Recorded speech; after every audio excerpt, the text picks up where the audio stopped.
어, 그래, 오늘 기인중학교 축제가 있어서 지금 참석이 저조한 건가 싶은데, 음, 아무튼, 시간이 됐으니까 시작을 하겠습니다. 음,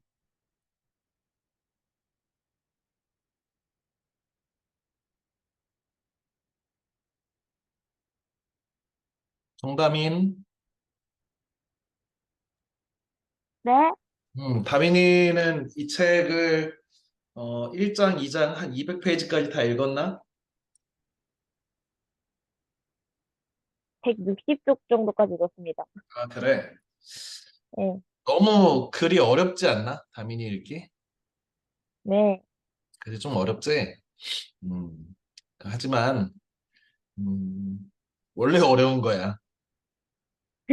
책은 이 책은 선생님 생각에는 어른들이 읽어도 어려운 정도의 책인데 어, 이 책을 왜 읽자고 했는지 이 책을 선정한 것부터 사실은 아주 장황한 이야기가 긴 이야기가 될 수도 있는데 시간 관계상 생략을 하고 어, 오늘 전체적으로 좀 어려운 이야기들을 하겠습니다.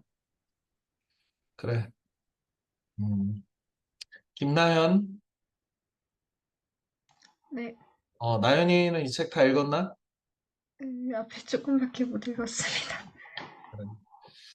일단은 어, 전체적으로 선생님이 이제 2주의 계획을 짰는데 글을 읽는 책을 읽는 페이지 수나 이렇게 글자 수는 그렇게 많지 않은 책이라서 일주일 안에 다 읽을 수 있는 책이야. 혹시 오늘 뭐 전체로 다 못 읽은 친구라고 하더라도 오늘부터 열심히 읽어서 다음 주 목요일 일주일 후에는 처음부터 끝까지 다 잘 읽어서 수업에 잘 참석을 하기를 바라고요. 이 책을 네, 이해하기 위한 배경책들을 선생님이 가르칠 거야. 그래. 일단 다산 정경윤 선생의 글이고 어, 유배지에서 보낸 편지. 우리 유배라고 하는 것을 어, 일종의 추방하는 거거든. 그래서 도성으로부터, 서울로부터 죄가 많을수록 멀리 보내는 거야. 이렇게. 이게 대명률이라고 하는데, 명나라의 그 법이 우리나라 헌법 같은 거였거든. 그래서 대명률에는 어떤 죄인은 면리 밖으로 추방해라, 어떤 죄인은 면리 밖으로 추방해라, 뭐 이렇게 있는데, 심지어 우리나라는 중국처럼 그렇게 큰 땅덩이가 아니잖아. 그래서 유배를, 그러니까 뭐 예를 들어 제주도까지 유배를 보낸다 그러면 이렇게 해가지고 멀리 막 돌아가지고 리수를 채운다든지 어쨌든 추방하는 겁니다. 중심과 주변이라고 하는 어떤 그 세계관이 있는 거지. 그래서 너는 다시는 중심으로 오지 마. 이렇게 해서 추방하는 거야, 죄인이니까. 다산 정의윤 선생이 유배지에서 18년 동안 유배 생활을 하는데 죄인으로 그러면서 보낸 편지지. 음, 일단은 그 정학연하고 첫째 아들이고 정학유 둘째 아들. 이 첫째 아들과 둘째 아들에게 보낸 편지가 1장하고 2장의 내용. 오늘 읽어오라고 한 부분이고, 그 다음에 3장, 4장은, 3장은 정약전, 우리 자산어보라고 하는 우리나라 물고기 백과사전을 만든 정약전 선생한테 이 둘째 형이잖아. 둘째 형한테 보낸 편지와 동병상련이지. 둘 다 유배지에서 서로 편지를 주고받고 함께 연구하고 공부하는 그런 편지들. 그 다음에 자신의 제자들에게 보낸 편지. 그래서 전체적으로 사장으로 돼 있는 책의 구성을 우리가 읽는 거야. 넘겨보자. 다산 정혜윤 선생님이 선생님이 어, 쉽게 얘기하면 가장 존경하는 그 유학자, 존경하는 사람이라고 생각하는 사람 중에 하나고, 음, 일단은 그 정약용 선생이라고 하면 우리가 실학자라고 이제 알고 있어. 질문을 한번 해볼까? 이시은, 이시은아, 시은아,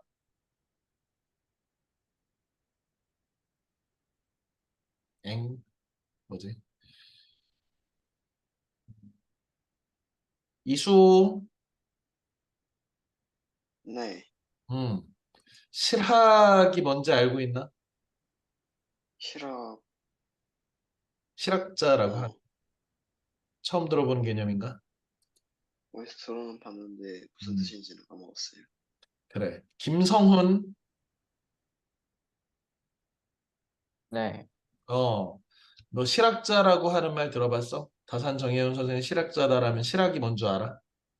들어는 봤는데 정확한 뜻은 잘 몰라서. 그래. 일단은 이 실학할 때 학은 학문인데 이 실학은 실질적인 것을 탐구한다는 거야. 이용, 후생, 실사, 구시. 이 실학의 정신을 일컫는 한자성어인데 이롭게 활용해서 백성의 삶을 잘 살게 한다 이런 뜻이야. 우리가 어떤 공부를 하는데 실질적으로 백성의 삶을 잘 먹고 잘 살게 해주는 것을 연구하자. 어떻게 하면 백성들이 더 풍요롭고 안전하고 행복하게 살까를 연구하는 학문이 실학이라는 학문이야. 실사구시는 실질적인 것을 탐구한다 이런 뜻이야. 아, 그러면 실질적인 거 탐구 안 하면 뭘 탐구했냐, 그동안 그러면. 그게 바로 성리학이라는 거예요. 성리학은 주희라고 하는 송나라 학자가 만든, 만든 건 아니고 집대성한 학문인데 이 실학이든 성리학이든 뭐 고증학이든 뭐 양명학이든 간에 hun고학이든 간에 다 유학이야. 유학.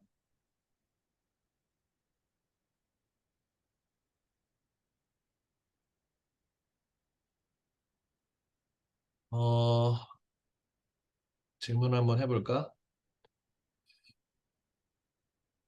이하은,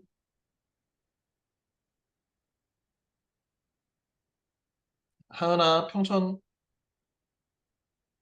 평촌중 네. 우리 집에 도둑이 들어온 걸 들어온 네. 잠깐만 볼륨을 선생님 조절 좀 해야겠다. 유학이 뭔지 설명해 볼 수 있을까? 유학이요? 유학. 어, 그, 그, 조선? 그래, 아닌데, 조선시대. 조선시대에 그 벼슬자리에 올라가지 않은 사람? 아, 그런 건 아니고, 유학은, 그러니까 공자, 맹자를 그 따르는 학문을 유학이라고 해. 춘춘국 시대에 공자, 맹자가 있는데, 이 공자와 맹자가 효를 중시하고, 그 다음에 공동체의 충을 그 강조하는 그런 뭐 학문의 일파를 만들었는데 그걸 유학이라고 합니다. 네. 음,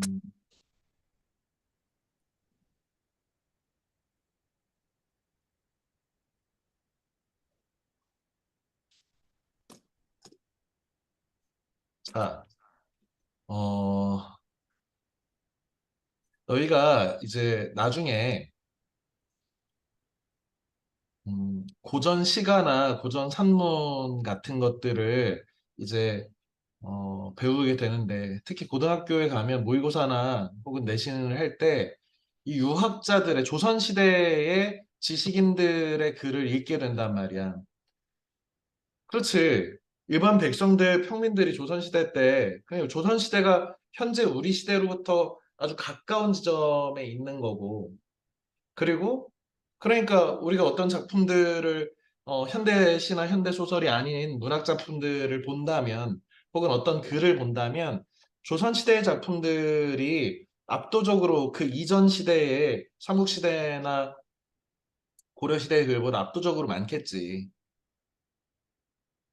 그런데, 어, 그러다 보면 우리가 마주치는 읽어야 되는 글들이 대부분 조선시대의 글이고 또 일반 백성들 글도 잘 모르고 공부도 안 했는데 이런 기록들을 남기기가 쉽지가 않잖아. 그러니까 우리가 만나는 글들의 거의 고전의 90%는 조선시대 유학자의 글이란 말이야. 물론 이제 고전 소설도 있고 하지만. 그 고전 소설도 마찬가지로 이 대체로는 이 유학의 정신에 뿌리를 내리고 있는 정신 하에서 어떤 글들이 쓰여진 건데, 그러다 보면 얘네들한테는 그런 글들을 쓴 사람들한테는 너무 익숙한 어떤 유학과 이런 개념들이 우리한테는 되게 낯설단 말이야. 이 유배지에서 보낸 편지라는 책을 너희들 수준에 굉장히 사실 좀 어려운 책인데도 2주에 걸쳐서 선생님이 이 책을 꼭 읽혀야겠다. 너희가 고등학교 올라가기 전까지는 이 책을 한 번은 반드시 읽혀야지. 라고 생각한 여러 이유 중에, 물론 아까 얘기했지만 다산 정혜윤 선생이 선생님이 존경하는 학자이고 좀 본받을 만한 인간이라고 생각하는 점도 있지만, 기본적으로 이 유학자들의 생각이 어떤 사고방식을 가지고 있고 또 이들은 무엇을 믿고 있는 것인지 도대체 얘네들은 왜 이렇게 생각하는지에 대해서 좀 익숙해질 필요가 있다고 생각해. 그래서 선생님이 어 아까도 얘기했지만 이 책을 지금 너무 좀 어려워가지고 지금 책 넘기기가 좀 부담스러운 친구들도 있고 다 제대로 못 읽어온 것 같은데 이 책을 읽는 데에는 얼마 안 걸린다고. 그래서 오늘 첫 번째 시간을 활용해서 이 유학은 뭐고 이 다산 정혜윤 선생이 말하고자 하는 이 사상은 유학의 성리학과 실학은 어떻게 다른지 그리고 다산 정혜윤 선생은 왜 이런 생각을 하고 또 저 사람은 왜 저렇게 유배에 가 있는지 유배에 간 사람이 왜 아들들한테 이런 얘기하고 형제들 유배 간 형한테는 어떤 얘기를 하고 제자들한테 왜 이런 식으로 얘기를 하는지를 이해하기 위해서는 이 유학 특히 이 성리학과 실학의 차이 이런 것들을 우리가 이해할 필요가 있는 거야. 그래서 오늘은 주로 다산 정혜윤 선생의 삶과 그 다음에 유학의 정신들 그리고 도대체 유학자들은 뭘 하려고 하는지에 대해서 맛보기로 좀 배워볼 생각입니다. 자, 유학은 어쨌든 이제 뒤쪽에 배울 텐데 뭐 수기치인의 학문이다 뭐 이런 것들을 이제 얘기를 할 텐데 수기는 자신을 수양해서 치인 다른 사람을 다스릴 수 있는 사람이 되는 그런 학문이야. 그러면 나는 어떻게 갈고 닦고, 나는 어떻게 공부하고, 나의 인격은 어떻게 갈고 닦고, 그리고 나는 다른 사람들의 어떻게 하면 리더가 될 수 있는지. 그렇게 된 리더의 자질을 가지고 있는 사람이 실제 리더십을 발휘할 때, 그럼 상층민으로서 내가 백성들을 다스리고 제도를 만들고 그것들을 적용하고 할 때 어떤 자세로 해야 되는지에 대한 학문이 유학이고 그걸 연구한 사람이 공자맹자인데 공자나 맹자는 인의, 예지 같은 사랑으로, 정의로, 예의로, 지혜로, 오상이라고 하지, 믿음으로 이런 것들을 해 나가야 한다라고 하는 아주 이상적인 생각을 하고 있었던 사람이고 그것이 여러 가지 이 유학을 공자가 최초에 만든 이후에 뭐 진나라 시황제의 분석행유를 거치면서 뭐 훈고학이라든지 아니면 뭐 그 이후에 뭐 고증학, 성리학이라든지 그 이후에 양명학 혹은 뭐 실학까지 이렇게 다양한 일파들의 해석들이 있는데 그 중에 가장 그 관념적인 해석, 추상적이고 어려운 해석 중에 하나가 바로 송나라 때 남송시대의 주희라고 하는 사람의 해석이야. 그걸 우리는 성리학이라고 하고 다른 말로는 주 선생님, 이 공자니, 맹자니, 주자니 이게 자는 선생님이라는 뜻인데 공구고 맹가고 그래 원래 이름은. 그래서 주 선생님의 학문 그래서 주자학이라고 한단 말이야. 어, 이런 주자학적인 성리학적인 이데올로기 사상으로 만들어진 나라가 조선이야. 조선은 아예 뼛속까지 성리학으로 만들어진 나라고 우리가 알고 있는 유학의 이런 정신들, 유학의 세계관 이런 것은 그냥 다 성리학이라고 생각해도 될 정도야. 우리가 아는 선비들이 공부하는 그런 그 사서삼경에 대한 해석 이런 것이 다 송나라 때 주의가 당시 그 성리학적인 사고방식으로 성리 그 주석을 달아놓은 거예요. 그런데 그 주석이 너무 관념적이고 현실 문제를 해결하는 데 별 도움이 안 되고 그래서 야 이렇게 해서는 안 되겠다라고 하면서 나온 게 실학이고 그 실학을 대표하는 사람이 연안 박지원과 뭐 북학파도 있지만 중상주의 정약용도 대표적인 실학자예요. 선생님이 다음 주까지 사실은 숙제를 내줄 거야. 당연히 이 책을 다 읽어보는 것도 숙제지만 영화 자산어보를 잘 감상을 해서 이 영화 한 편을 집중해서 보고 오는 게 숙제야. 혹시 나는 자산어보라는 영화를 사전에 본 적 있다, 손? 아무도 없나? 구하윤, 네, 이 영화 안 봤나? 네. 선생님이 보라고 하지 않았을까? 아니, 저거는 말 안 동주 하셔도. 보라고만 했나? 네? 동주는 보라고 했잖아. 네, 그지? 네. 동주 감독이 이준익이라는 감독인데 그 동주의 이 시리즈 이 자산 이준익 감독의 그 과거 시리즈 3부작 중에 1편이 동주고 2편이 독립운동가 박열을 다룬 박열이고 3편이 자산 그 정약용 형제들 특히 정약전 그 자산어보라는 물고기 백과사전을 쓴 정약전을 내 인생을 모티프로 한 이 자산어보라는 영화야. 그래서 선생님이 생각할 때 아주 잘 만든 영화고 물론 이제 그 영화다 보니까 픽션이 섞여 있지만 어쨌든 이 당시에 이 사람들이 어떤 것을 꿈꿨고 그리고 왜 유배에 갔는지 뭐 이런 맥락을 충분히 이해할 수 있고 그리고 이 유배지에서 보낸 편지라고 하는 이 작품을 이해하는 데 있어서 그 풍경이나 제도나 당시 사람들의 삶의 모습이나 이런 것들을 이해하는 배경 지식이 될 만한 아주 중요한 작품이어서 이것을 반드시 보라고 권하는 거예요. 음. 아무튼 다음 주에 숙제 검사를 한번 해보겠습니다. 다들 책은 정확하게 안 읽더라도 자산어보는 꼼꼼히 잘 집중해서 보고 오기 바랍니다. 선생님, 어, 이거 자산어버가 유튜브에 있어요? 유튜브에는 아마 한 20분짜리 요약된 게 있을 거고 네. 넷플릭스에 있다는 것 같아. 아, 네, 알겠습니다. 음.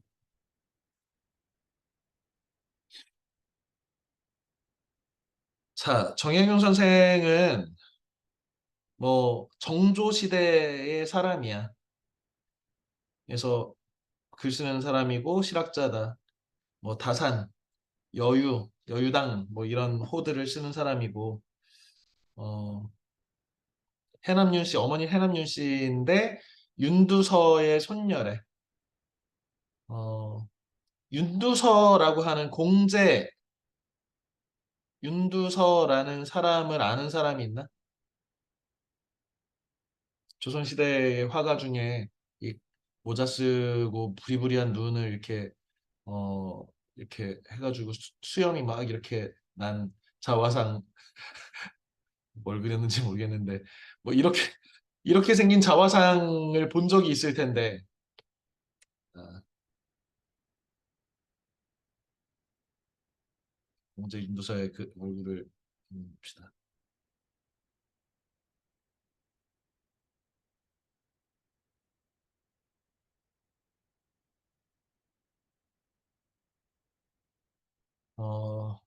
이 그림 본 적 있지요? 아주 그 대단한 그 자화상인데 음. 이 그림을 그린 공제 윤두서가 엄마의 외할아버지가 되는 거지. 음. 실제로 다산 정의호 선생님도 그림을 잘 그립니다. 어, 정조의 총애를 받아가지고 암행어사도 하고 참의나 좌부승지 뭐 이런 것들 승정원의 승지로 일했고 그 다음에 사또 곡산에 가서 실제로 사또도 해봤어.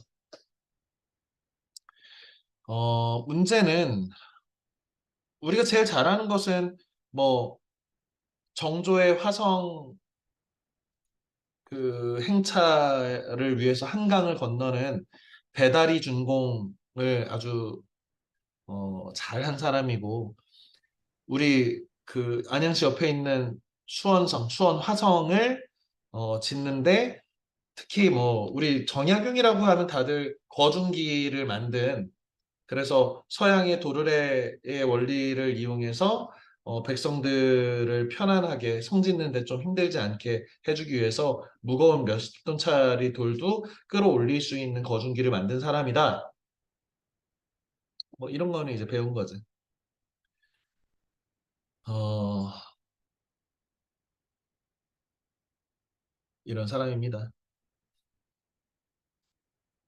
그런데 문제는 정조가 죽었는데 정조가 너무너무 총애하던 정약용이야. 사석에서 저 녀석은 내가 정말 아끼는 녀석이고 나중에 꼭 재상으로 삼을 거야. 영의정, 우의정, 좌의정 중에 하나는 꼭 만들 만한 인물이야. 라고 칭찬을 한단 말이야. 그러면 사람들이 얼마나 싫어하겠냐. 영의정, 우의정, 좌의정 자리는 한정되어 있고. 그런데 그 중에 저 꼬맹이가 나중에 저 자리를 줄 거라고? 그럼 얼마나 많은 사람들이 시기하고 싫어하겠어. 그래서 화의 기운이 무르익어서 정조가 죽어가지고 이제 끈 떨어진 갓이 된 거지. 뒤움박이 된 거지. 그래서 신유박해. 이 정약용의 형제들, 정약용의 형제들이 다 이 서양의 기독교를 받아들인 사람들인데 그래서 기독교를 믿는다는 이유로 당시 기독교를 서학이라고 불렀어. 서양에서 들어온 거라고. 그리고 다른 말로는 사학이라고도 했어. 사학한 학문이라고. 그래서 사학을 배운 이 정약용이다라고 해가지고 정치적으로 이렇게 그 유배를 보낸 거지. 그래서 처음에는 포항 장기에 있다가 중간에 그 황상 백서 사건 뒤쪽에 설명할 수 있으면 할 텐데 시간이 되면 황상 백서 사건에 연루돼서 다시 더 먼 강원 그 강진으로 이 강진 마을을 요즘 땅끝 마을이라고 하잖아. 해남. 이 강진으로 정말 정말 멀리 보낸 거지. 그래서 유배지에서 우리가 아는 목민심서, 경세유표, 흠음심서 이런 위대한 책들을 연구하고 편찬하고 18년 만에 유배에서 풀려나서 살다가 돌아가신 분이에요.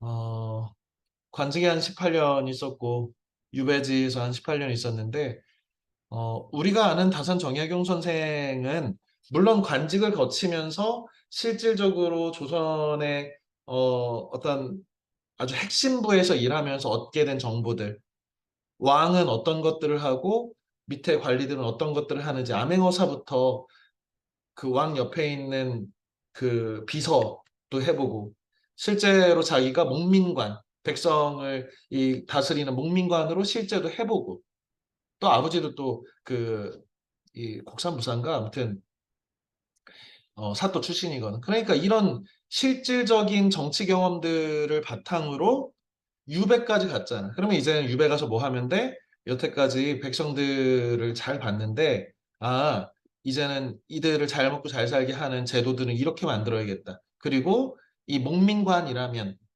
백성들을 다스리는 사람이라면, 누룽지기 어떠해야 한다. 이게 목민심서고, 경세유표는 뭐 경제와 관련된 거, 그 실학자로서의 어, 이 토지 개혁은 어떻게 해야 되고 뭐 이런 것들. 흠음심서는 당시에 좀 문란해진 재판이라든지 아니면 범죄 수사라든지 형벌이라든지 이런 것들을 어떻게 해서 사회 기강을 사회 제도를 다시 세울 것인지 그런 연구한 책들입니다. 그래서 그 이외에도 시경, 춘추, 논어, 맹자 이런 아주 유교 고전에 대해서 새로운 아주 독창적인 해석들을 달고 그래서 이 총 500여 권의 헤아리는 어마어마한 저작을 썼는데 대체로 조선시대에 가장 많은 양의 책을 편찬한 사람이라고도 알려져 있습니다. 아마 정조가 살아 있었으면 다선 정의용 선생이 좋은 정치를 펼치는 훌륭한 사람이 되실 수 있었겠지만 물론 나쁜 사람 되실 수도 있고 그렇지만 유배의 그 아주 처참한 유배를 경험하면서 거기서 좌절하지 않고 내가 열심히 공부하면 내가 이 자리에서 학문을 남길 수 있다. 이렇게 해서 어, 그 책들이 이제 우리한테 전해져서 우리가 아는 다산적영용 선생은 목민신서, 경세유표, 선임신서 같은 그 학자로서의 저술가로서의 다산정용 선생을 아는 거지. 여유당이 이제 혼데 이 여유라는 말이 뭐냐면 살얼음 걷듯 조심조심이란 뜻이야. 그래서 자기의 호를 유배지에서 여러 차례 바꾸는데 그 중에 하나가 여유당이야. 나 이제는 조심해서 살아야겠다. 음, 여유당 전설을 남겼습니다. 그래서 통상 1표 2서다라고 해서 요 세 작품이 가장 위대한 책이다라고 손꼽히고 있습니다. 다음. 자, 유학이 뭐냐라고 하면 아까 수기치인의 학문이라고 했잖아. 수는 닦다란 뜻이고 기는 자기란 뜻이야. 중국어 한문은 동사 목적어 구조란 말이 우리말과 다르게 그래서 자기를 수양한다 이런 뜻이야. 치인은 이때 기라고 쓰면 자기란 뜻이고 인이라고 쓰면은 일반적으로 타인을 가리키는데 다른 사람을 다스린다. 그 유학이 뭐냐 그러면 수기치인의 학문이다 이렇게 하면 돼. 나를 어떻게 닦을 것인가 이런 구체적인 것들은 이 뒤쪽에 선생님이 대학의 가르침과 관련해서 이제 설명을 할 겁니다. 그래서 여기 그 뭐 여러 가지 말들이 나와 있는데 나를 닦는다라는 것은 무엇이냐? 그건 수기라고 하는데 이것은 나 하나를 잘 만들면 그래서 내가 성인이 되면 훌륭한 사람이 되면 내가 훌륭하다는 것을 다른 사람들도 잘 알게 된다는 거야. 그러면서 내가 진짜 훌륭하면 그 훌륭함을 본받겠다고 사람들의 마음이 바뀐다고. 왜 그러냐면 우리 안에는 맹자가 주장한 건데 우리 안에는 선한 본성이 내재하고 있어서 인의 예지 같은 사단이 순수한 선한 마음이 내재하고 있어서 그 누구나 이것을 기질에 따라서 우리가 서로 다르게 이 선한 본성을 잘 발휘하는 사람도 있고 적게 발휘하는 사람도 있지만 이것을 잘 갈고 닦는다면 훌륭한 사람이 될 수 있는데 이 훌륭한 사람을 보면 사람들도 그 마음 안에 감동이 있어서 그렇게 되고 싶어 한다고. 그래서 훌륭한 사람을 위에다 올려놓으면 밑에 있는 사람들은 알아서 교화가 된다는 거예요. 그럼 내가 리더가 되려면 어떻게 해야 돼? 내 선한 본성들, 인, 의, 예, 지, 신 같은 이 선한 본성을 잘 갖고 닦는 수기, 자기 수양이 필요한데 그렇게 한 연후에야 뭘 할 수 있다고? 치인, 다른 사람을 다스리는 리더가 될 수 있다는 거예요. 너희가 물론 민주사회에 누가 높다 낮다라고 할 수는 없지만 기본적으로 우리가 모두가 다 되고자 하는 것은 이 사회가 너희들한테 요구하는 것은 일종의 리더야. 그러면 우리는 어떤 리더십을 발휘해야 되냐라고 했을 때 조선 500년 동안 그리고 그 이전에 유학이 만들어진 뭐 2500년, 2300년 전에 사람들은 수기치인이라고 생각했다고. 리더가 되려면 너부터 잘해라. 그래서 수기 한 사람만이 치인할 수 있다라는 거야. 그래서 뭐 이런 얘기도 들어봤을 때 공자는 그래서 자신의 인생에 대해서 이렇게 얘기했어. 내가 15살에 너희 나이에는 학문에 뜻을 두었대. 너희 나이가 한 15살, 16살 되니까 공자님이 그 전까지는 그냥 시킨 대로 살았나 봐. 그런데 나 앞으로 학문하는 사람 해야지. 공부하는 사람 해야지 라고 생각했대. 그 다음에 립 30살쯤 돼서는 내가 홀로 설 수 있었대. 우리도 뭐 남자도 군대 갔다 오고 뭐 이렇게 이것저것 하다 보면 뭐 대학 졸업하고 뭐 대학원 안 가더라도 내가 돈 벌어가지고 내가 어떤 직업으로 홀로 독립할 수 있는 나이가 대체로 한 30살쯤 되는 것 같아. 공자님이 40살쯤 돼서는 불혹. 선생님이 이제 올해 나이로 이제 윤석열 대통령께서 한 살 젊게 만들어줘서 선생님이 44살인데 선생님이 불혹의 나이라고 하는 거예요. 40대를 불혹이라고 해. 공자님이 40이 되니까 미혹되는 것이 없어졌대. 미혹되는 것은 어리석게 유혹당하는 거야. 유혹이 많이 없어졌나 봐. 음, 공자님이니까 그런 것 같고 선생님은 아직은 아닌 것 같아. 50이 되니까 지천명. 하늘이 나한테 부여한 명령. 이거를 독일어로는 뭐 베르프라고 하고 영어로는 뭐 콜링이라고 할 수 있는 이 신이 나에게 부여한 이 우주가 혹은 이 공동체가 나에게 부여한 것을 천명, 하늘의 명령이라고 하는데 그 천명을 알게 됐대. 공자님은 50이 되니까 하늘이 나를 학문을 하게 하고 개인으로서 자립하게 하고 40에 대해서 유혹이 없어지게 만든 것. 그래서 내가 제자들을 기르고 이런 학문을 유학이란 학문을 만든 것이 하늘의 명령이었구나. 내가 이거 하려고 태어났구나. 라고 하는 것을 알게 됐대. 그게 지천명이야. 60에는 이순, 귀가 순해졌대.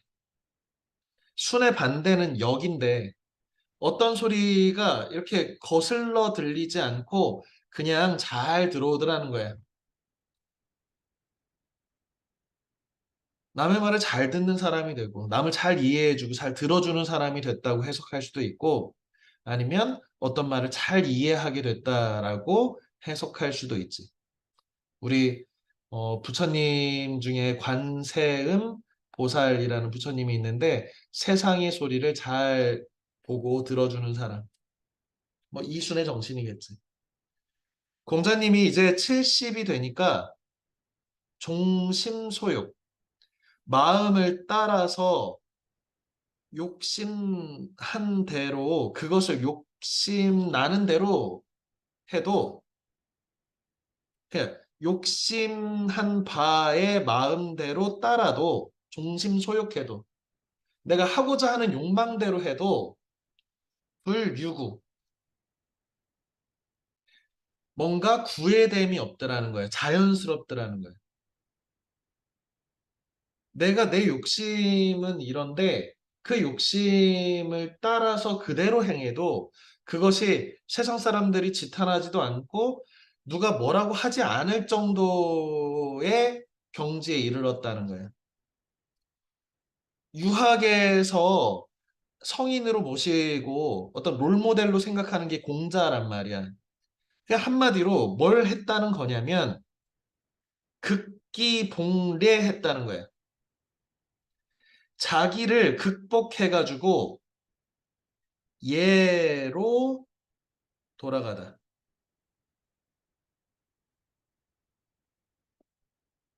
복기초, 기초로 돌아가다. 그것으로 돌아가다. 뭐? 나의 선한 본성의 구현이 예인데, 예의 있는 건데. 왜? 인의예지시는 보이지가 않아. 선생님이 믿음직하다는 것은 보이지가 않지. 나의 믿음, 나의 어진 사랑하는 마음, 이런 건 보이지가 않는단 말이야, 인의예지시는. 그것이 구체적으로 구현된 것이 뭐야? 예라는 거예요. 어른이 지나가면 공손하게 인사하고, 그것을, 그 예법을 보면서 우리는 뭘 할 수 있어? 그 사람이 극기한 사람이구나. 우리 극기 훈련이라고 할 때 그 극기야. 자기 자신의 욕망을 극복한 사람. 내가 너무 배고프지만 내가 이거를 욕심을 차려서 뺏는 것, 먹는 것, 이것은 예의가 아니지. 나보다 더 어려운 사람이 있나? 혹은 어르신이 계시나? 그렇다면 누구한테 난 너무 내 욕망은 배고프고 먹고 싶고 그렇지만 좀 참으면서 이렇게 양보하는 것. 그거를 극기복례라고 하는 거지. 이 극기복례가 지학과 입과 불옥과 지천명과 이순을 거치면서 어떻게 됐다고? 내가 하고자 하는 바대로 맘대로 해도 세상에 구애됨이 없는 완성된 상태가 공자님이 70이라는 거예요. 물론 성인이죠. 그러면. 그런데 우리는 다 어떤 사람이냐면 소인이야, 소인. 소인은 이기심으로 사는 사람이야. 그러면 소인에서 성인, 이 극기복례의 공자 같은 사람이 되고자 하는 것이 수기치인의 유학이고 이 유학을 다른 말로 뭐라고 하냐면 성학이라고 해. 위성지학. 뭐? 성인이 되겠다고 하는 내가 이런 종심소욕 불유구를 목표로 하고 성인이 되겠다고 하는 공부를 유학이라고 하는데 야, 공자 같은 맹자 같은 성인은 어떻게 하냐 도대체 주자 같은 성인은 그러니까 이 과정에 있는 사람을 뭐라고 하냐면 군자라고 하는 거예요. 그 공자님은 군자라고 했고 맹자는 대장부가 돼야 한다. 뭐 다른 말로는 대인이 돼야 된다. 우리가 소인 되지 말고 대인 돼야 된다. 소인은 어떤 사람? 작은 도덕적 범위를 가지고 있는 사람. 나만 잘 되면 되고 조금 더 펼치면 내 식구들 잘 되면 되고 내 처자식 잘 먹여 살리고 이게 소인이지. 좀 더 늘리면 우리 학원 사람들 잘 됐으면 좋겠다. 좀 더 늘리면 우리 안양시 좀 더 늘리면 대한민국 이렇게 넓혀가서 대한민국 정도는 걱정하면서 살면 그때부터 뭐야? 군자인 거야. 대인이고 공동체를 위한 삶. 그게 군자인데 지향점은 뭐야? 성인이 되는 거죠.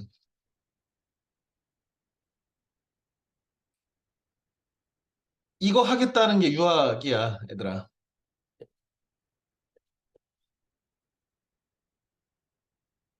읽어보면 그런 얘기들이 써 있습니다. 꼼꼼하게 한 번은 읽어보기 바라고요. 그래서 성학집요할 때 이 성학이 바로 유학을 가리키는 말이야. 성인이 되는 학문. 자, 대학 지도. 어, 정신우, 네, 선생님이 우리 신우가 한 1년 전쯤에 우리 학원에 1년 더 되지 않았나, 신우? 1년에 더 1년? 됐을 수도 그렇지, 한 있고, 예. 1년쯤 된 것 같은데. 네. 1년 전에 선생님이 제일 먼저 뭘 가르쳤냐면 바로 이 대학 지도를 가르쳤어. 그지? 네, 네, 대학의 정신은 명명덕, 친민, 지어지선이다. 이걸 이루기 위해서는 경물하고 치지하고 성의하고 정심하고 수신, 제가, 치국, 평천하 한다. 이렇게 가르쳤는데 생각나나? 네, 기억납니다. 자, 그러면 명명덕부터 설명해 보자. 덕을 이제 키우고, 자, 이렇게 해야지. 여기가 목적어고 여기가 동사야. 그래서 명명덕이 아니라 어떻게 읽으라고 해서 명덕. 그렇지. 명덕이라고 읽으라고 했지. 명은 동사야. 밝히다야. 밝게 하다. 명덕은 밝은 덕성. 맹자가 얘기하는 인, 의, 예, 지, 신 같은 이런 선한 본성이, 밝은 덕성이 우리들 모두의 마음속에 있다. 이게 성선설이잖아. 인간의 본성은 자고로 선하다. 누구나 갖고 있는 이 명덕을 어떻게 하자는 거야? 밝히는 것이 우리가 대학 가서 하겠다는 거야. 이 대학의 그 유니버시티의 그 대학이 이 대학이야. 이 대학에 갈 정도의 사람은 뭘 하는 거냐면 사회의 완전한 리더가 되는 건데 이끄는 사람 하라고 대학 보내는 건데 이 조선 500년 그 이전에 2500년의 유학의 정신에서 이 대학 공부하는 사람은 높은 공부해서 남들 위에 설 사람은 뭘 해야 하냐면 세 가지 요체와 8가지의 강목을 따라야 하는데 그 첫 번째가 뭐야? 자신이 가지고 있는 선한 본성을 더럽게 만들어 놓지 말고 기질에 의해서 더럽혀지지 말게 해서 밝히라는 거예요. 그게 명덕이야. 그렇게 하면 어떻게 할 수 있어? 백성들과 친하해질 수 있다는 거예요. 나의 팔로워들과 화합할 수 있다고. 선생님이 인생을 엉망진창 살면서 니네한테 똑바로 살아라. 이렇게 하면 웃기시네 그럴 거 아니야. 선생님이 인생을 맨날 뭐 아침에 출근할 때는 2발로 나갔다가 밤에 들어올 때는 술 마시고 막 4발로 기어 들어오고 이러면 선생님 자식들이 야 아버지가 이렇게 얘기하는데 그딴 얘기로 하냐라고 하면 웃기시네 이럴 거 아니야. 리더는 어떤 사람이야? 일단 지가 똑바로 살아야지. 그게 뭐야? 명명덕이야. 그러면 자연스럽게 친민한다고. 이 친민이라는 해석 말고도 이 친민을 아까 주자는 뭐라고 하냐면 이 친자가 아니라 신자다. 백성을 새로운 사람으로 만들 수 있다. 새롭게 백성들을 교화시킬 수 있다는 거예요. 어떻게? 그들의 명덕을 명명덕하게 밝히게. 그렇게 하면 어때? 우리 공동체가 리더도 선하고 리더가 인의예지를 갖추고 있는 훌륭한 사람이 돼서 밑에 있는 백성들도 그것을 따라서 저절로 새롭게 되고, 이게 주자의 해설이고, 그 뭐 양명이나 왕양명 왕수인 같은 사람이 명나라 때 사람이나 아니면 다산 정약용 같은 사람은 저걸 신민을 다시 친민으로 고쳐야 된다. 그러면서 백성과 친하게 어버이처럼 이렇게. 그러면 어떻게 된다고? 지어지선. 우리가 머물 수 있는데, 정지할 수 있는데, 어디에 도달할 수 있는데, 이룰 수 있는데 지극한 선함에 이를 수 있다는 거예요. 유학의 정신이 뭐냐 그러면 그 유학을 대학이라고 하는 얘기의 한 편에 있는데, 이 대학이란 책이 논어맹자 대학 중용할 때 사서 중에 이 대학이란 책이 공자의 손자인 자사자가 쓴 것인데, 정정, 증자가 쓴 것인데 자사는 중용을 썼습니다. 공자의 그 법통을 이은 제자인 증자라는 사람이 대학을 썼다고 전해지는데, 그 대학은 어떤 거야? 리더가 되는 유학자들이, 사대부들이 내가 뭘 공부하냐 그러면 이거 하려고 하는 거예요. 뭘 공부한다고? 내 선한 본성, 명덕을 명하게 한다, 밝게 한다. 다음에 백성들과 친하고 혹은 백성들을 어버이처럼 이렇게 다스리고 백성을 새롭게 하고, 이게 친민이고, 지어지선은 지극한 선에 도달하게 한다. 그러면 이거 하려면 이 8가지 8조목을 이행해야 하는데, 그게 뭐야? 경물치지. 경물은 대상을 탐구한다는 뜻이야. 제일 먼저 뭐 해야 돼? 좀 알아야지. 우리가 공부하는 이유는 뭐야? 세상에 대해서 알아야지. 내가 리더인데 어떻게 사는 것이 선한 것이고 어떻게 해야 조직이 잘 돌아가고 지금 이 상황은 우리가 어떻게 극복할 수 있는지, 난관을 극복할 수 있는지를 알아야지. 알려면 뭐 해야 돼? 공부하라는 거야. 경물하라는 거야. 대상을 탐구한다. 대상을 탐구하면 어떻게 할 수 있어? 알매 도달한다. 지식에 도달한다는 거예요. 우리의 당연히 뭔가를 취지하려면, 알매 이르려면 경물해야지, 탐구해야지. 이 경물취지가 된 사람, 공부해서 알게 된 사람만이 뜻을 정성스럽게 할 수 있다는 거예요. 선생님이 이 유학의 8조목 중에 가장 중요한 덕목이 바로 성이라고 생각합니다. 성이 있는 것, 성의를 보이는 것, 성이 있는 사람. 대충 하는 거 아니고, 야, 너무 성의가 없잖아. 이거 있잖아. 우리가 내 남자친구가 있는데 내 남자친구가 나한테 생일 선물을 했는데 그냥 현찰로 이렇게 해가지고 이렇게 줬어. 너무 성의가 없네. 그지? 그러면 안 된다는 거예요. 자신의 뜻을 정성스럽게 해야 된다고. 그런데 그 정성스럽게 하려면 일단 공부해서 알아야지. 그 다음에 성의한 사람은 정신, 마음을 바르게 할 수 있고. 그래서 이 경물치지, 성의 정심이 바로 수신이야. 아까 수기, 치인이라고 했잖아. 이 수신이 수기랑 같은 거야. 자신이니까. 자기, 자신이잖아. 자기 자신을 닦는 거야. 자기 자신을 닦는 건 뭐라고? 경물치지, 성의 정심 한 사람.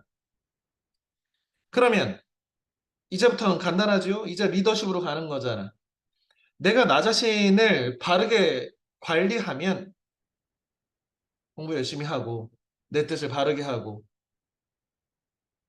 마음도 올바르게 하면, 수신하면 제가 할 수 있다는 거예요.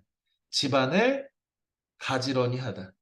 집안을 잘 다스려서 조화롭게 만들 수 있다는 거예요.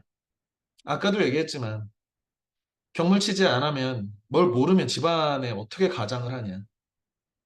꼭 가장이 아니더라도 집안 식구로서 어떤 다양한 일들이 발생할 텐데 그때마다 내가 뭘 모르면 경물치지에서 내가 뭘 알지 못하면 어떻게 할 거야.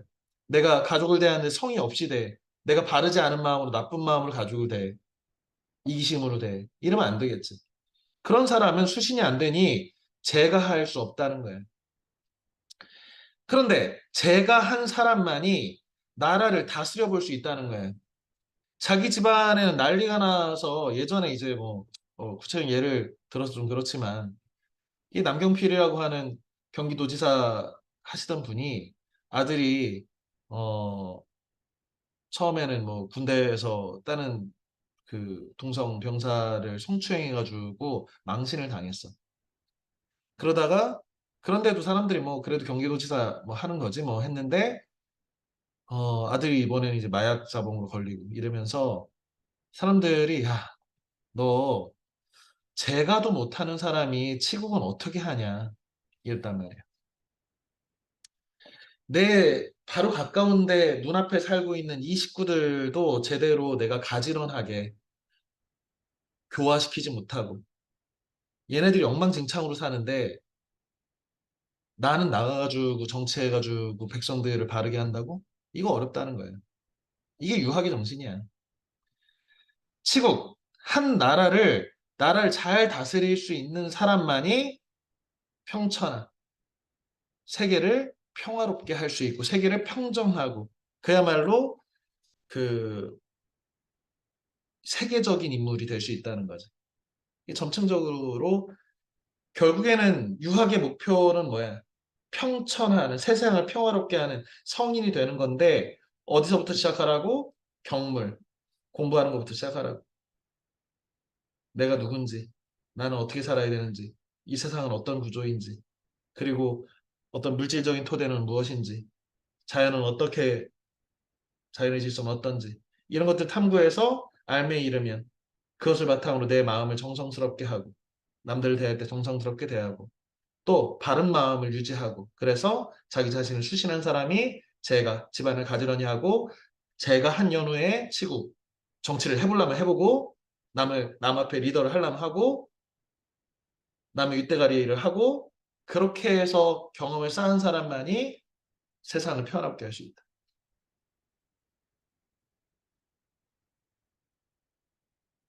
이러니 이 유학이 고리타분하지요, 진짜. 음. 요즘 누가 대학 가겠다고 하면 대학은 왜 가냐 그러면 어, 좋은 직장 얻으려고요. 좋은 직장 얻으면 뭐 하냐? 돈 많이 벌려고요. 돈 많이 벌면 뭐 하냐? 삶고 잘 살라고요. 이런 거잖아. 음. 하지만 어, 그것만으로는 우리는 약간 권태로울 수 있어, 인생이. 물론 기본적인 매슬로우라고 하는 사람이 욕망은 단계적으로 이렇게 있다고 얘기하면서 기본적으로 잘 먹고 잘 사는 욕망이 채워져야 명예욕도 생기고 더 높은 차원의 예술에 대한 자기 실현이나 이런 것들도 한다라고 했지만 유학이 얘기하는 우리가 왜 대학을 가야 되냐라고 하는 데서는 어, 내 밝은 덕성을 더 밝게 하려고요. 백성들과 나의 팔로워들과 아주 잘 지내보려고요. 그래서 이 공동체를 선한 대로 한번 이끌어 보려고요. 혹은 공동선, 좋은 것을 한번 공동체 전체를 좋게 하려고요. 그러려면 어떻게 해야 되냐? 일단은 경물합니다. 대상을 탐구합니다. 그래서 알매에 도달합니다. 그래서 내 마음을 정성스럽게 합니다. 그리고 마음을 바르게 하고 그 행위를 수신이라고 하는데 그 수신한 다음에 수기한 다음에 치인할 수 있는데 치인은 일단 내 가족부터 가지런히 하고 그 가족들을 잘 리더를 해본 경험을 바탕으로 치국 나라를 다스리고 그래서 세상을 평화롭게 하는 성인에 이릅니다. 이게 위성지학 혹은 위기지학. 세 번째지는 뭐뭐의란 뜻인데 성인이 되고자 하는 학문이기도 하고 자기를 완성하는 내가 선한 본성을 갖고 있는 나를 완성하는 학문이기도 하다. 어, 정다민, 정다민 네, 살아있나? 네. 어, 정다민은 왜 대학 가려고 한다고? 돈 벌고, 뭐 하려고? 돈 벌려고? 네, 어, 정다민의 인자는 요 인자야. 알고 있어? 네, 음. 이 인자는 어질다라는 뜻인데 이거는 다른 사람을 어, 사랑하는 것을 인이라고 해. 이게 사람이 두 명이잖아. 그지? 이건 사람이란 뜻이고 이건 두 명이란 뜻이거든. 다민이는 아마 다민이 부모님이 이름을 다민이라고 칠 때 벌써 이 대학 지도를 바탕으로 이름을 지신 거야. 알고 있었나? 다민? 네. 음. 그래서 다민이는 앞으로 대학을 왜 가야 되냐면 명명덕하고 친민하고 지어지선 하려고. 그러려면 뭐 해야 되냐면 경물치지 성의정심하고 수신제가 치구 평천하로 이어지려고 하는 거야, 다민아. 어, 도전해 볼 것인가? 살아가다 보면 언젠가 되겠죠? 그래, 하다 보면 되겠지. 음. 잘 먹고 잘 사는 거는 다민아. 너 지금도 잘 먹고 잘 살잖아.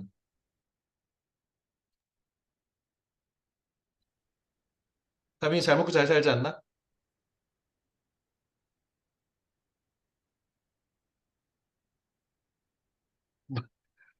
정다민?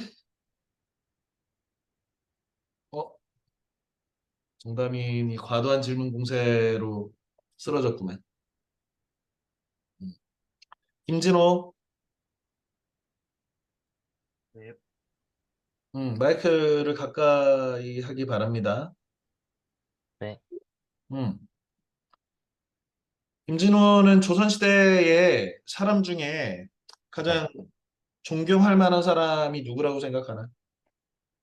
뭐, 유명한 사람이라고 하면, 뭐, 세종대왕도 있고, 음, 뭐, 이순신 장군님도 계시고, 그렇지. 그래. 네. 이순신 장군이나 세종대왕의 공통점은 뭐냐면 바로 저 대학지도, 대학의 길을 구현하는 유학자들이야.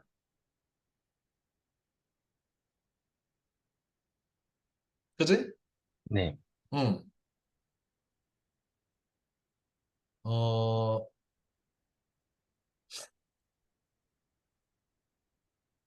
우리가 대학을 갈 때 잘 먹고 잘 살기 위해서 대학을 간다라고 하면 그럼 잘 먹고 잘 산다는 건 뭘까, 진호야?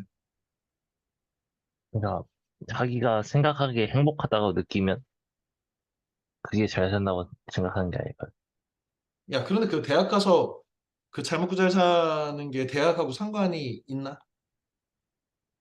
뭐, 그러니까, 그게 약간 물질적인 보상을 원하는 거면은, 대학을 가서 돈을 많이 벌어서 응, 하는 게, 안 가는 것보다는 확실히 더 확률이 크긴 크겠죠. 그렇지. 그러면 자, 물질적인 풍요, 물질적 욕망이 충족된 상태가 되면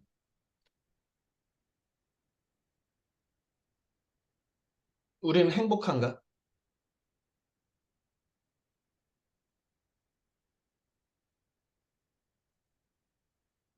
약간, 행복의 기준이 사람마다 다르긴 한데, 응, 그래도 약간 간간히 이제 약간 복권에 당첨된 사람이 약간 자살로 이제 생을 마감했거나 뭐 그런 뉴스도 봐가지고 음. 딱히 그러니까 물질적인 보상이니까 모든 행복의 근원이 될 수 없다는 건 알고 있어요. 그렇지. 우리는 그런 사람들 알잖아. 돈 너무 많은 사람인데 그냥 죽는 사람들. 그러면 물질적 풍요 말고 뭐가 필요할까? 진호야. 물질적인 풍요가 아니라 심리적인 풍요가 필요하지 않을까.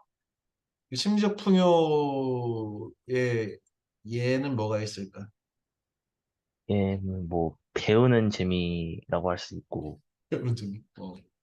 그래. 아니 뭐 무언가를 약간 실천해서 하고 이제 얻는 보상감 그런 기분일 수 있고, 성취감 같은 거. 네. 그렇지. 아니 뭐 누굴 가르치는 약간 그런 거 그런 것도 좀 괜찮을 것 같아. 나쁘진 않을 것 같아요. 선생님이 김진호를 가르치는 거는 즐거운 일일까? 어, 한 일일까? 이거 선생님의 기분에 따라 달라지겠죠. 아, 그래? 아니야. 네, 기본적으로 즐거운 일이야. 어. 네. 자,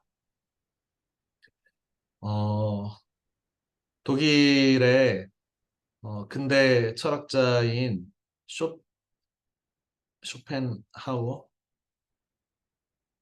하는 이 사람을 통상 염세주의 철학자라고 하는데 세상 여민주의라고도 하고 염여주의라고도 하는데 염은 실증내고 싫어하는 거야. 세상을 싫어하는 철학자야. 성격도 괴팍하고 뭐 그런 사람인데 인간은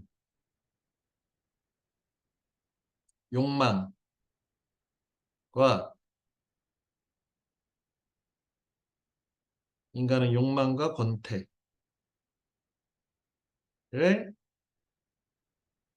오고 가다가 죽는 존재.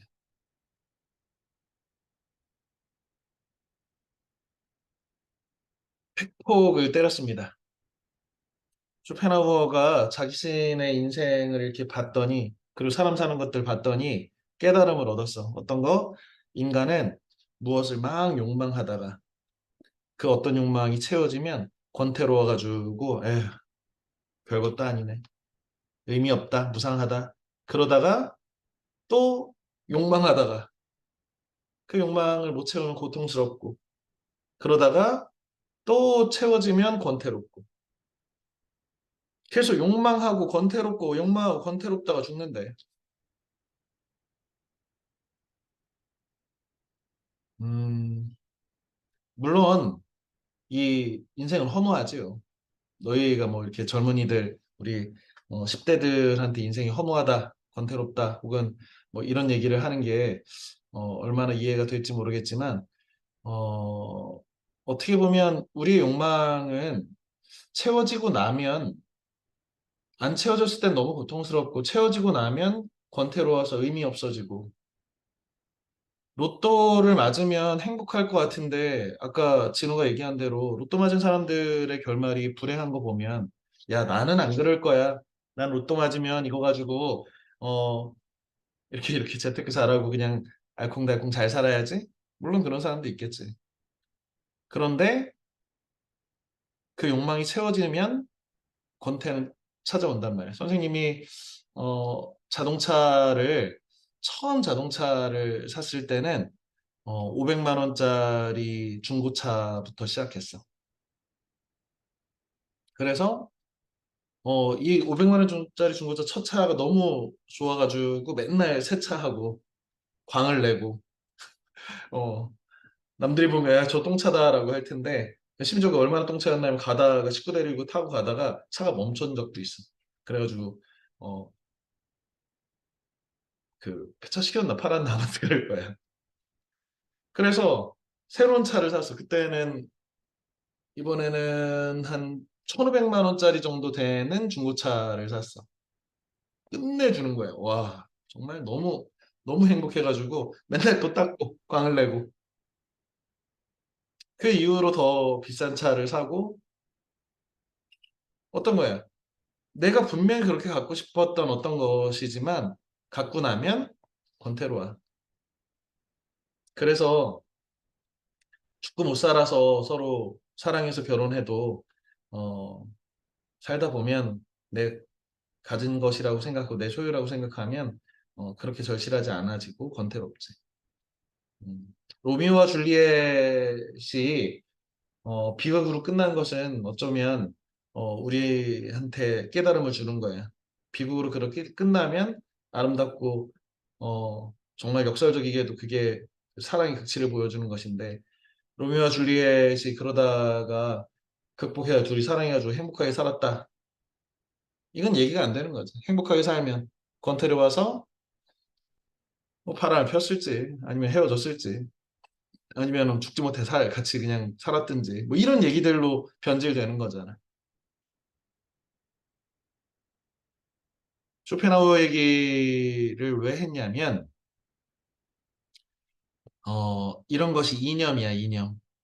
어떤 사람은 사회주의, 어떤 사람은 자유주의, 어떤 사람은 민주주의, 어떤 사람은 기독교, 어떤 사람은 불교 등등의 이런 생각들을 추구하는 거야. 왜? 이거는 완성될 수가 없어. 완전한 사랑 이런 거 완성될 수 없듯이 완전한 인의 예지심, 완전한 평등, 완전한 자유 그 어떤 우리가 추구하는 최고의 지어지선, 지극히 선한 어떤 것이라도 그것은 끝이 없는 거예요.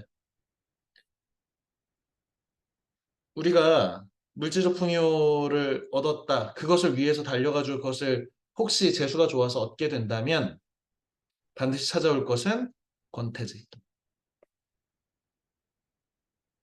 그 권태로부터 인생을 구조해 나갈 것이 바로 사실 이념이야. 너희가 기본적으로 뭐 이과 갈 친구들도 있겠지만 이과는 주어진 세계를 경물치지하는 대상을 막 탐구해가지고 세상의 질서를 알아내고 그것을 바탕으로 새로운 물건들을 만드는 그런 사람이라면 문과는 뭘 만드는 거냐면 이 이념을 만들고 이념을 전파하고 이념을 새로운 시대를 위해서 발명하고 계속하는 사람들이. 다산 정의용 선생이 그런 사상가고 이념가인 거죠. 그런데 다산 정의용 선생의 기본 바탕이 바로 저 대학 지도고 어,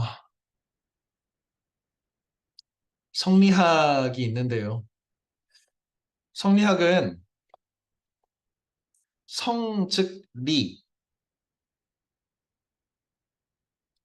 인간의 본성은 천리, 하늘의 이치하고 같다는 거예요. 이거를 이해하기 위해서는 이기론을 알아야 되는데 이런 거 다 나중에 대학 가면 고등학교 때 배울 건데 성증리, 인간의 본성은 세상 이치랑 같은 거다. 그럼 이가 뭐냐라고 하면 이기설, 태극설 이런 것이 있는데 이거는 일종의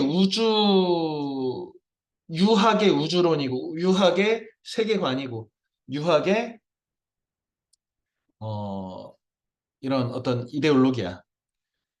세상은 태극이야. 우리 태극기의 민족이지. 이게 우리의 삶 속에 얼마나 이 성리학이 뿌리 깊게 내리고 있는지를 보여주는 거야. 깃발이 태극이야. 태극은 음기와 양기가 끊임없이 변화하는 이 우주의 모든 기운이야. 이걸 뭐라고 하냐면 기라고 해. 그러니까 우리가 에너지로 돼 있는 것들, 이 우주의 모든 에너지들, 물질들, 에너지들 이런 것은 기인 거야. 그런데 기는 어떻다고? 음적인 것과 양적인 것이 있는데 그것은 계속해서 음은 양이 되고 양은 음이 되고 음은 양이 되고 음은 양이 되는 끊임없이 돌아가는 태극이야. 주돈이라는 사람이 태극 도서를 얘기했는데 태극은 무극이다.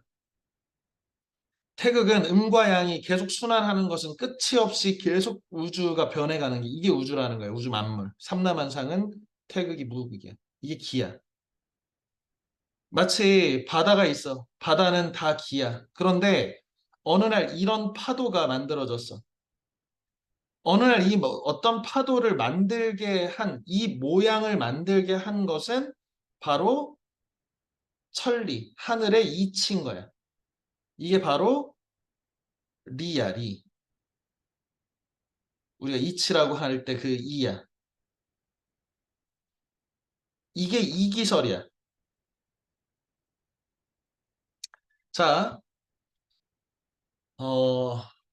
이기설을 어떻게 이해하면 되냐면 선생님이 지금 이렇게 있을 수 있는 건 이 모든 만물은 이와 기가 합쳐진 거예요. 나를 보면 이전구 선생님인데 이 이전구 선생님은 뭘로 구성되어 있냐면 사실은 기로 구성되어 있어. 그럼 나의 기는 어디서 왔냐? 선생님이 오늘 아침에 두부를 먹었거든. 그리고 닭가슴살도 먹었어. 이 두부와 닭가슴살의 기가 내 안으로 들어와서 지금 너희들한테 이렇게 기를 발산하고 있고 물질을 형성하고 있는 거지. 이게 기야. 그 기는 어디 있는 거야? 결국에 다 우주에 있는 거야. 이 태극. 양과 음의 무한히 반복, 뒤섞이는 변화하는 그것이 태극인데 그것이 바로 지금 니네가 목격하고 있는 나의 기인 거야. 물질, 에너지.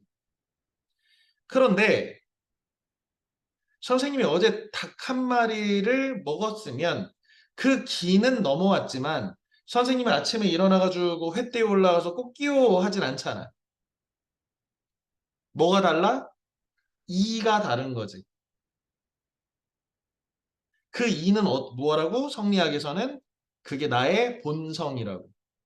인간적인 선한 본성이는 인간적인 그 본성이 천리로서 나한테 주어진 거야. 너 이전구 해라 이렇게.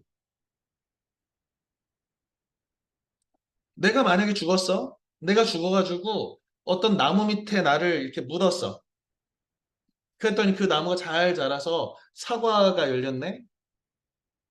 이 사과는 나의 시신에 있는 기들을 먹고서 자라서 무럭무럭 자라서 사과가 됐지. 하지만 이 사과가 너희를 가르치진 않잖아. 너희하고 이렇게 소통하진 않지. 왜? 기는 태극이어서 우리가 서로 이렇게 나눠 갖는 거야. 이렇게. 바다가 하나인데 이런 파도도 저런 파도도 이런 물거품도 저런 물거품도 만들어지는 것은 이 우주의 원리 때문인데 결국에는 다 그냥 태극인 거야.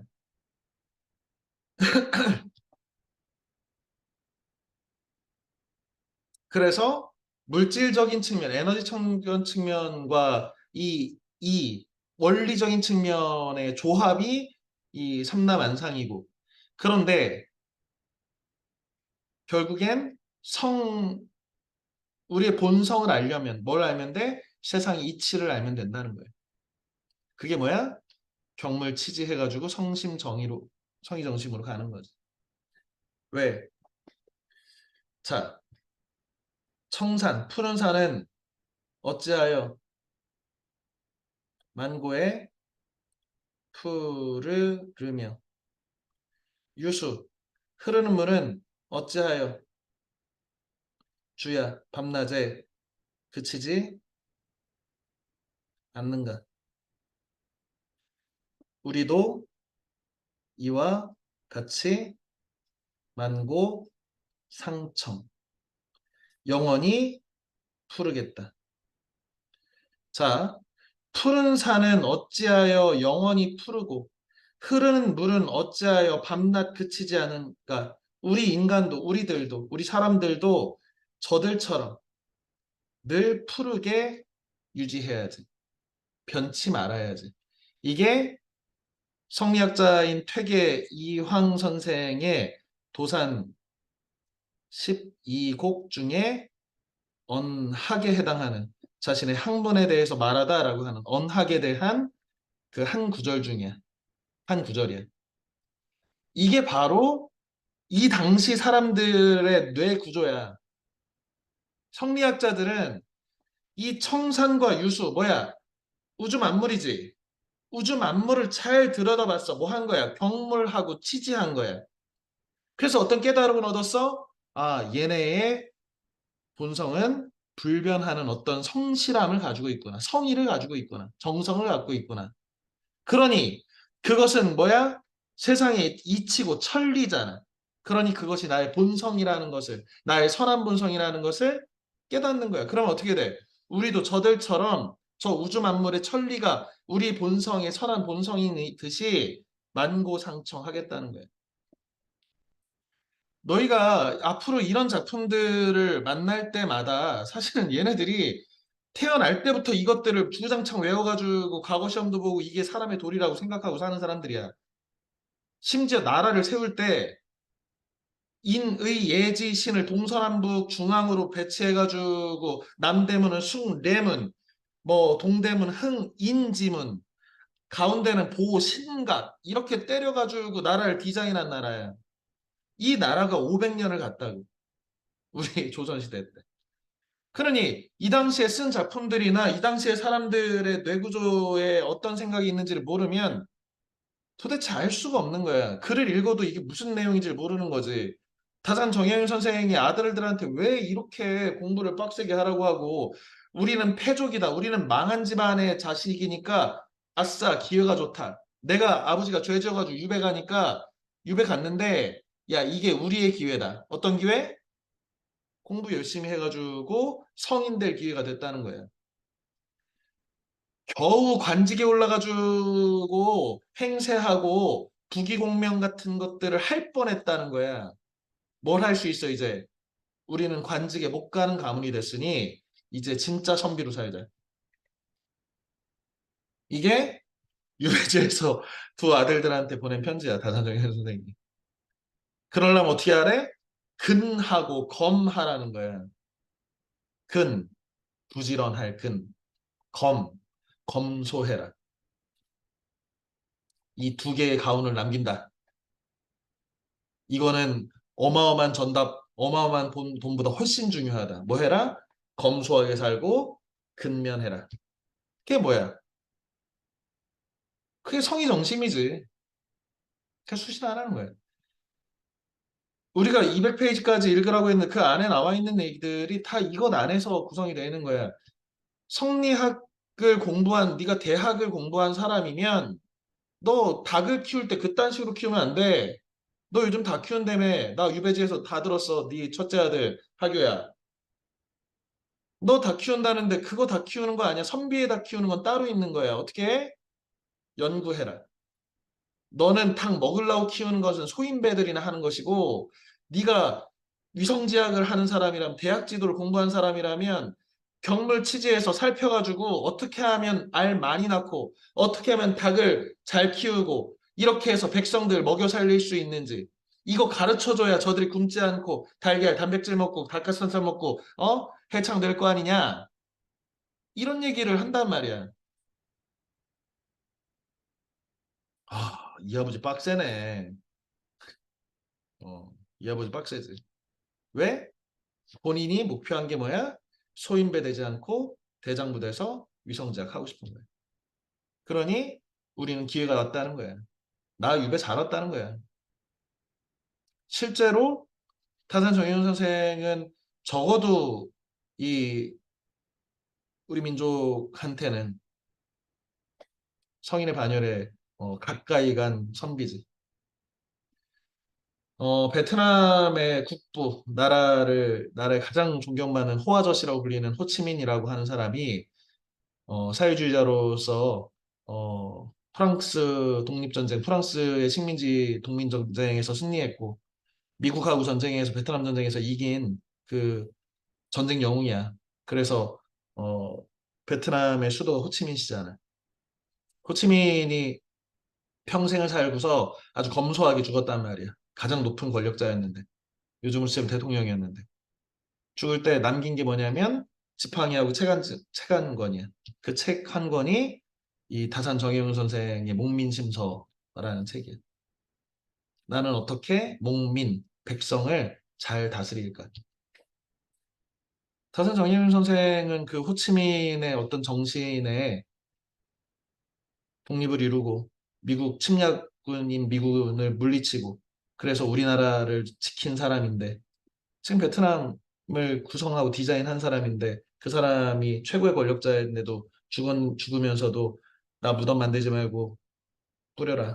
물론 이제 그만 안 들었지 밑에 사람들이. 그런데 그러면서 남긴 재산이 가족도 안 남기고 그렇게 갔단 말이에요. 근데 그 사람의 마음을 지탱한 것은 뭐야? 결국에 이 다산정약의 사상이고 그 다산정약의 사상은 이 유학의 대학지도 혹은 성리학 이런 데 기반을 두고 있는 거죠. 물론 성리학이 이렇게 너무 관념적이고 기가 중요한지 이가 중요한지 이런 것들 떠나서 실질적인 것을 탐구하자라고 하는 반성을 하면서 실학자가 된 것이고 물론 이 서양의 학문인 천주교나 이런 것들을 배웠기 때문이지. 사대부의 출처관 설명하겠습니다. 사는 선비고 대부는 관리야. 우리 사대부는 양반이라고 하는데 왜 양반이야? 무반하고 문반이 있어. 선생님처럼 군 장교 생활하는 사람을 무반이라고 하고 무예. 그리고 공무원 시험 봐가지고 높은 관리 되는 것을 문반이라고 해. 그래서 두 개의 반이라고 해서 양반이야. 일반, 이반처럼. 이 사는 선비인데 선비는 뭐 하는 사람이야? 수기하는 사람이야. 대부는 관리를 대부라고 해. 공무원을. 뭐 하는 사람이야? 치인하는 사람이야. 사대부 계층이라고 하는 양반 계층은 사대부다. 뭐야? 나는 기본적으로 선비여서 자기를 수양하는 경물, 치지, 성의, 정심하는 사람이고 나아가 뭘 꿈꾸는 사람이야? 임금을 도와가지고 치인, 백성들을 풍요롭게 만들어줄 사람이야. 질서 있게 만들 사람이야. 그러려면 뭐 해야 돼? 제가 치국 평천하. 유교의 출처가는 어떤 거냐면 내가 처하면 안 나가는 것을 사라고 머문다라는 거고 출은 출세, 세상으로 나간다. 아예 출세했네 할 때 출세하는 거예요. 그러면 어떨 때 출하고 어떨 때 처할 것이냐? 이 두 개가 다 괜찮다는 거예요. 처하면 날 갈고 닦으면 되고 출하면 임금을 도와서 백성을 잘 먹고 잘 살게 해주고 나라를 훌륭하게 만들고 하면 되지. 둘 다 괜찮은 거예요. 나갔다고 나쁜 게 아니야. 근데 언제나가 나를 픽한 군주가 훌륭한 인간이면 나가라는 거야. 히틀러가 나를 영의정을 시켜가지고 불러내면 나는 500만 명의 유대인을 학살하는 장본인이 될 거야. 일제강점기 때 민족을 탄압하는 그 시대에 내가 출세했어. 출했어. 사대부가. 치인했어. 정치인 됐어. 그럼 뭐 하는 거야? 친일파지. 반면에 황희정승이나 맹사성처럼 훌륭한 세종대왕 같은 백성을 사랑하는 애민군주가 있을 때는 어떻게 해야 돼? 내가 열심히 공부한 것들, 내 수양한 것들 바탕으로 나가서 정치해야지. 왜? 나는 그래야 허무하지 않은 인생이니까. 나만 잘 먹고 잘 살겠다? 그냥 맨날 처해가지고 유학은 그런 인간 필요 없다는 거야. 기본적으로 인간이라고 하잖아. 사람은 사람 사이라는 거야. 공동체에서 인간이 태어나고 우리가 다 그렇지 않냐?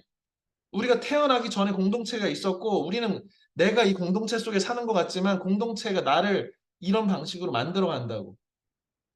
그러니 나 개인도 중요하지만 물론 공동체를 위해서 사는 건 아니지만 공동체 역시 소중한 것이지. 가족, 나라, 우리 마을 중요하지. 우리 학원.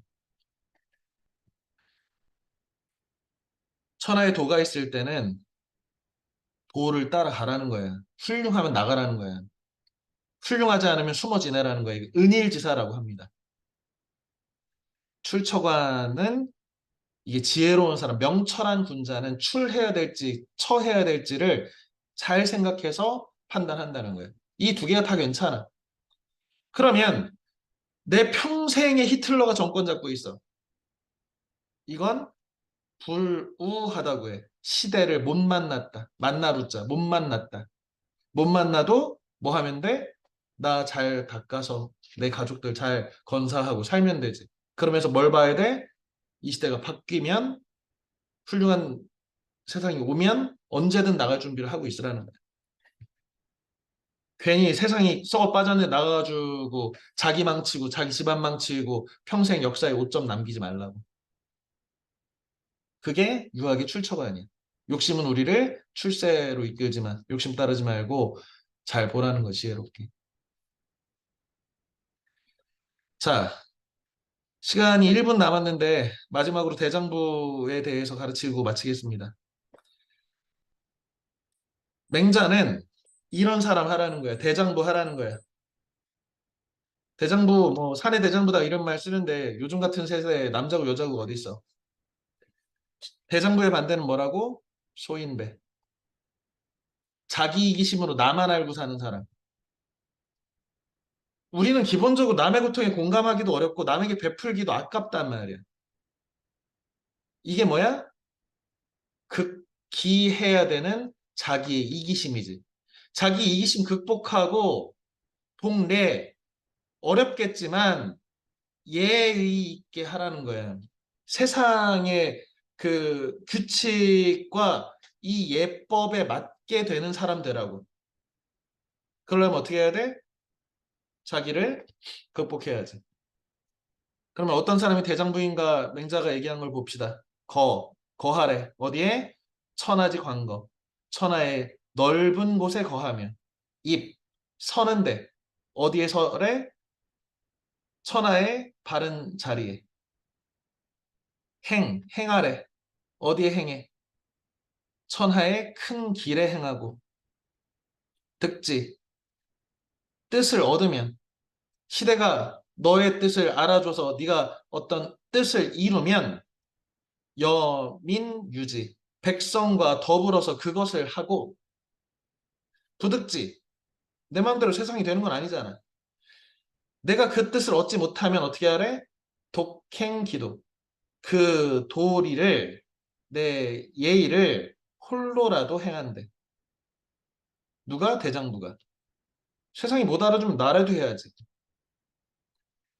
부귀가 그를 음탕하게 할 수 없고 빈천, 가난하고 천한 것이 그를 마음을 옮기게 할 수 없고 도리로서 이렇게 옮기게 할 수 없고 가난하다고 어때? 막 살지 말라는 거예요. 천한 사람을 막 살지 말라고. 위모, 위험과 폭력으로 그를 굽힐 수 없고 이런 사람을 차지 그 사람을 대장부라고 할 만하다.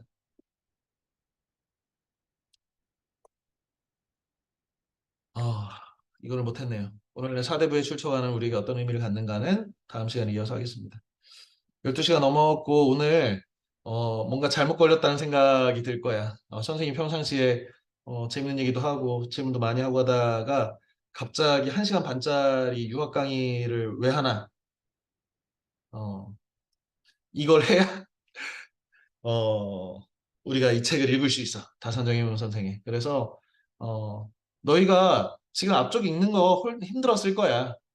뒤쪽으로 다 읽어서 다음 시간에는 좀 이 책에 대해서 얘기하겠습니다.